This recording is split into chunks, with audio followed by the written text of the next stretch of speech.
I try and do Instagram and Facebook, my live streams at the same time, and sometimes I'm like the cameras are a little off, so I'm trying to get in the right place here. I hope you can see me.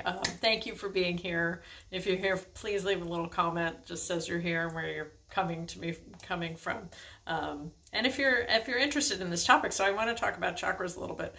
I feel like we need to have a talk about chakras because there's so much stuff out there about chakras that it can be really overwhelming, and a lot of it is not coming from the yoga tradition, which is not necessarily a bad thing. I mean, there's always like innovation that's happening, but one of the things for me was being a yoga teacher many, many years ago.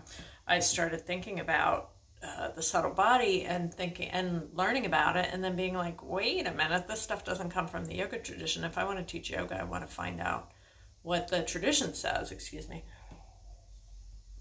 about the subtle body. And that's how I really started to get into that's where I really started to get into research and really looking deeply at where it came from and reading lots of books and stuff. And one book, if you're interested in this topic, by the way, if you've ever encountered the chakra system as that sort of fluffy rainbow thing that you can put gemstones on your body and essential oils and, magically heal, and wondered, hey, that sounds a little fluffy, and then heard some stuff from the Indian side and thought, wait, these are different things. Well, if you want to reconcile some of that, then one book that I recommend is by an author named Kurt Leland, K-U-R-T, Kurt Leland, L-E-L-A-N-D, and it's called The Rainbow Body, The History of the Western Chakra System. It's fascinating, and it really answered a lot of my questions and helped me to feel better about what I was teaching and how I could make it more accessible as well. One of the problems, I think, with everything that's esoteric is you take it, this information, and then to make it palatable and understandable, it gets dumbed down constantly. And that's one of the big problems, because it is really sophisticated. It's a very sophisticated, subtle, nuanced science, the subtle body. And the yogis gave this incredibly sophisticated system. And there are, just like, for example, one of the books I have shows like 15 different chakra systems. So there were different systems. It wasn't always just like one monolithic thing.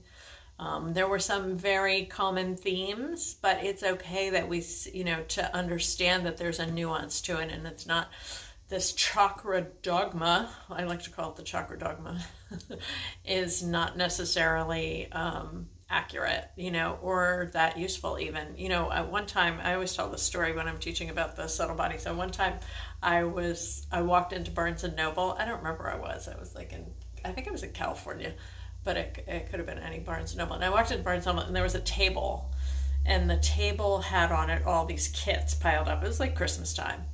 And there were these little kits, and it had like essential oils, like a little bit of essential oil and some color cards and some other things. And on the sign said, chakra balancing kits, $12.99. And I was like, chakra balancing for $12.99, that's a bargain, because the problem with that sort of thing is that the imbalances in your chakras are your life's work. And if you can get completely balanced for $12.99, you found a really good deal, I'd go for it. But the reality is that really minimizes and diminishes the import of this system. And the import for, it's not just like a hobby. Chakras aren't a hobby. They are the trajectory of your entire life. They hold your samskaric residue, the karmic stuff that you bring from your past life. They're holding genetic vibrational imprints. They're holding the history of your ancestors. They're holding the mental emotional challenges that you face in your everything is in the system. And then we minimize it and say you can balance it for $12.99. So that's been a big part of the problem. That's why I always have to have talks about the chakra system, because I feel like we have to understand that we can't minimize this thing and make it into some kind of party game. It's not, it's everything about you. And the first, the yogis, yes, there is some tradition. I will say there is some tradition of the guru moving your kundalini and affecting your chakra with their power. There is some of that for sure, the tantric guru. But primarily what yogis were doing were manipulating their subtle body with their mind from meditation and from asana practices. And that's quite different than some chakra healer, fixing your dysfunctional color rainbow thing. It's quite a different thing. And by the way, like, I know I'm being a little facetious, but I've been to a ton of different chakra healers, and I've had good experiences. So I'm not suggesting that stuff is completely useless. I think there's definitely some benefit into it. But when it gets dumbed down into like $12.99, at Barnes and Noble, that's really, sad in a lot of ways. And there's so much more to it than that. So that's kind of what I want to say. And I also want to say, like you have a lot of agency with this system when you start using yoga practices, when you know how to use yoga practices to shift these internal states. When you understand mantra, when you understand meditation, when you understand asana, that can help then you start to have a lot more agency. You start to have a lot more tools to be able to shift the system, either one chakra or the whole system, in a positive way. And you don't necessarily need to rely on other people to do that for you. And the thing is that when you look at this history, the first Western person who talks about chakra healing is this guy named Charles Leadbeater, who was one of the early members of the Theosophical Society. And he wrote a book in 1927 called The Chakras. And one of my favorite quotes in that book says, anybody with even a modicum of psychic capacity can see the chakras, and manipulate them. And really? Okay, I guess I have none, because I don't really see the chakras. I mean, I have some sense of energies, but I don't have any psychic ability to see the chakras. So, that was 1927.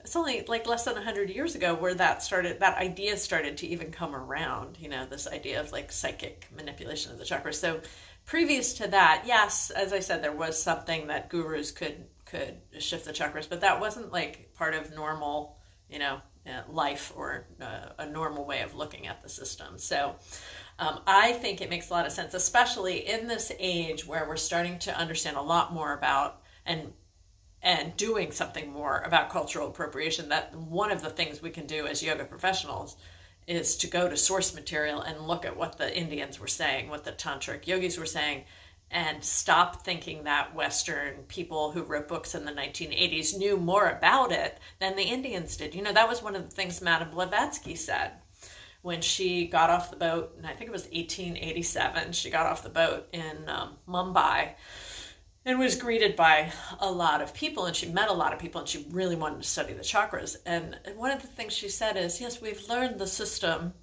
and we improved upon it, because that was a common way of thinking up until India's was liberated from, or India liberated itself from colonialism in 1949.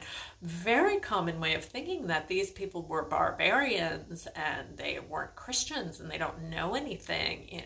Just so racist. We can't go back and say well, they shouldn't have done that. Of course, that's of course we can say that, but I'm saying we can't do a historical revisionist thing and say oh, these people were just racist. That was the times.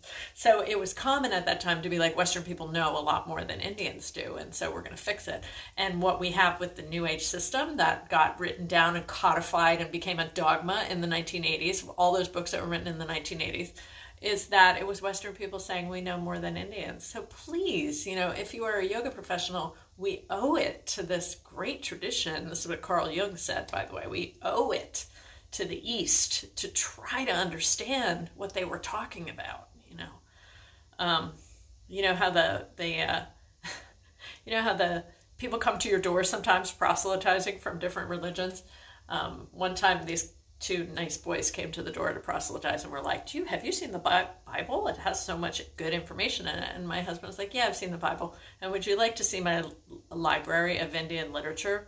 Because there's a lot there too. He was just trying to, he was being a little, wanted to get rid of the guys. I always let them come in and go to the bathroom because I feel sorry for them being out in the sun all day. But the point being there, like that vestiges of that kind of colonialist, imperialist, racist mentality lives today. It lives on today. And I think if we're going to teach yoga, it makes a lot of sense to respect the history and the tradition, to not be culturally appropriating, to not assume that because you went to a teacher training and someone told you to read Anna Dea Judith and you know everything about the chakras, that Anna Dea Judith knew everything about the chakras. I don't want to bash Anna Dea Judith. Her book is nice, and she did what she could. She talks about how she read The Serpent Power, which is one of the source materials, and with a Sanskrit dictionary, because there was no internet when she was writing in the 1980s. She didn't know, she wasn't a scholar in the field. And she was more of somebody who was writing about from a psychological perspective, and her book is what it is, but it certainly is not detailing the system from the perspective of the tantric. So I encourage you to look into it more. Hey, welcome, those of you who are here. It's really nice to have you. I just saw, I'm looking down, I'm seeing folks are here. Thank you for being here. I want to show you, so today I wanted to talk to you a little bit about that, but today I thought I also want to show you just one practice, because I've been working a lot on second chakra stuff in my Subtle Yoga Resilience Society, and because the asanas were actually made to help balance the system. I mean, that's part of it. And the idea is that you have these mental emotional tendencies that live in the midline, in the central channel mind. And when we bring more awareness to those places, when we do asanas, we help to shift things. So I want to show you, this is a common asana. Many of you have done it. Some people call it supine pigeon. And one way that you can access this, I have to get down here because towards the end of my mat so that you can keep seeing me. So one way you can access this is by putting the right ankle on top of the left thigh and then doing just a little bit of gentle movement here. Instead of, and this could be like inhale, exhale, and I'm using my left hand to support the pelvis so it doesn't do too much of this shifting around, that can be one way. For a lot of people, that feels like a good mobilization of the hip.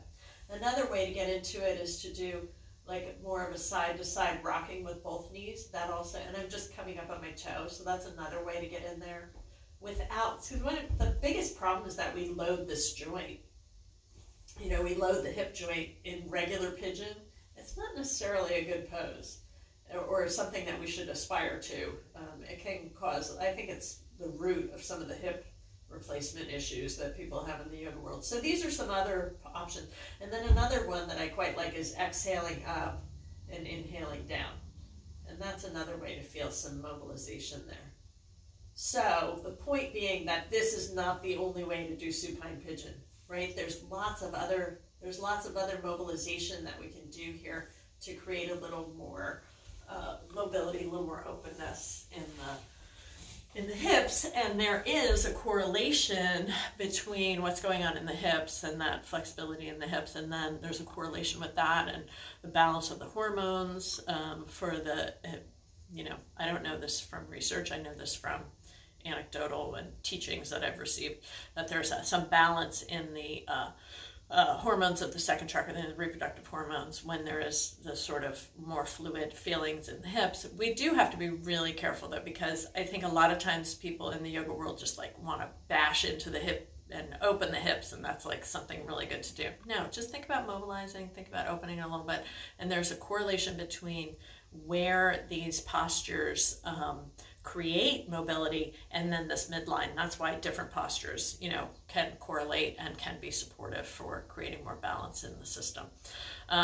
The mind is big here, right? So as the mind, this is the mind in the body. As we use asanas, we can use asanas to help balance the mind. As we help balance the mind, then we have a clearer sense of who we are and the meaning and purpose of our life. And that's really what yoga is about. Well, I did all that in 15 minutes. Thank you for being here. I need to go. I'm going to get shut off in a couple of minutes from Instagram. I need to go, but I want to thank you for being here. And if you want more information about my work, check out the Subtle Yoga Resilience Society. See you again next week. Bye.